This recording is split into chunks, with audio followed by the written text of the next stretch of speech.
Well, there's nothing better than freshly baked biscuits, especially when they're baked with love. Howard shows us how to make his better buttermilk biscuits in the Mr. Food Test Kitchen. If you're like me, it's almost impossible to eat soup, chili, or stew without having some kind of bread to dunk in them. And nothing is better than freshly baked biscuits. That way, we can get every last drop.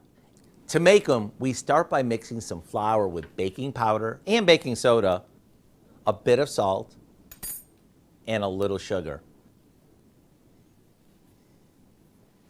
After it's mixed, we cut in some shortening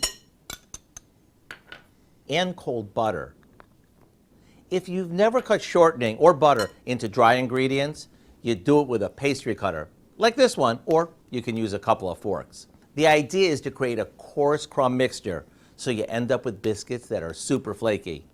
Now we stir in some buttermilk and mix this until the dough is moist.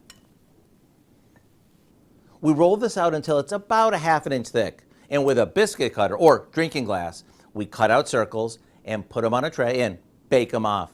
That's it. In minutes, when they're golden, they're ready to serve.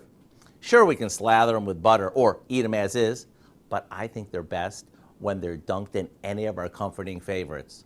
To get the recipe for our better buttermilk biscuits, all you have to do is visit our website.